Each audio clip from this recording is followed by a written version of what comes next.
On to another chapter of The Way of the Superior Man. And today's chapter is Know Your Real Edge and Don't Fake It.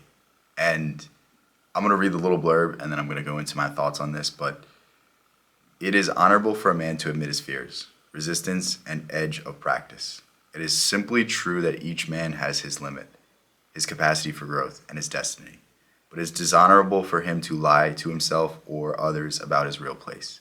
He shouldn't pretend he is more enlightened than he is, nor should he stop short of his actual edge. The more a man is playing his real edge, the more valuable he is as good company for other men, the more he can be trusted to be authentic and fully present. Where a man's edge is located is less important than whether he is actually living his edge in truth rather than being lazy or deluded.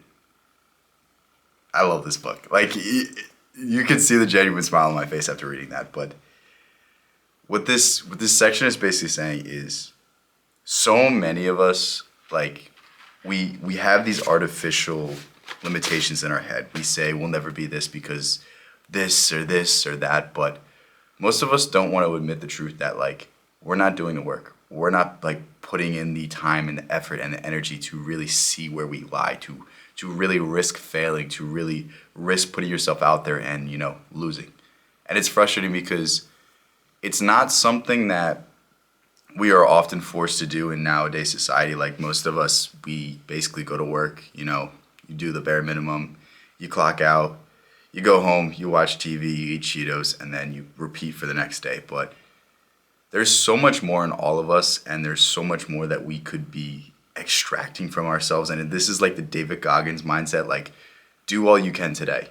Push just a little bit harder. See how good you really are. See where you really stack up and see where you start to fail and try to push that the next day. And that's what this is all about. Like, we all have our edge. We all have the place where we have a level of skill and that level of skill is here.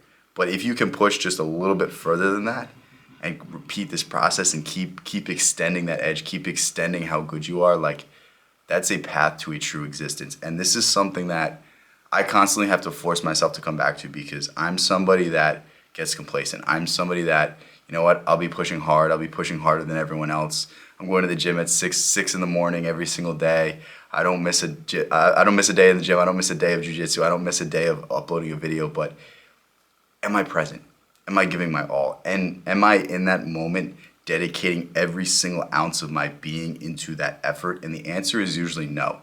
And because I'm not doing this, I'm not getting the most out of life. And because I'm not doing this, I'm not being there for the people around me. I'm not being present. I'm not giving back in the utmost way. And it's frustrating because I'm coming to terms with this in this video. So, like, again, this isn't something that I've completely solved. But the closer you can get to your fears and your anxieties and the things that upset you, the closer you get to being a complete person. Like, we all have things that hold us back. We all have things that we're afraid of. We all have limitations.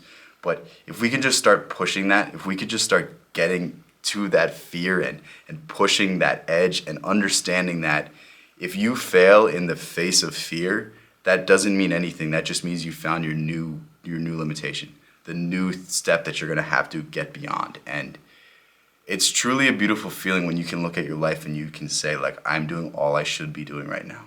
I'm living at my edge. I'm doing everything I'm just afraid of, yet I'm not pushing way beyond that because it means nothing for me to enter a jiu-jitsu competition at black belt and get absolutely destroyed and be like, yeah, I went out there and faced my fears. Like, no, if I really wanted to face my fear, I would enter a competition at my level, with people at my skill level and really see where I stack up. Like, that is the edge of my comfort zone, and that's not what I'm doing right now.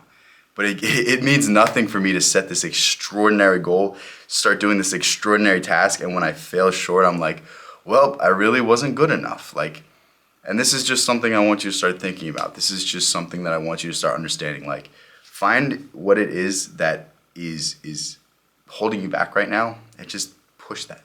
Just find the lowest level of activity that gives you that fear, that gives you that anxiety, and just start doing it. Just start conquering these things. Just start trying these things each day. And if you can consistently do this, you're going to live a great life. So hopefully you enjoy this book. I will leave a link to the description. I think this is a must read for pretty much every young man. This is things that you've known, but you pushed to the side because you wanted to take the easy path. That's basically what I think this book is, and I'm going to continue to go through more chapters of this. So if you want to stick around the channel, I'd very much appreciate it. Thank you so much for making it this far, and I'll catch you in the next one.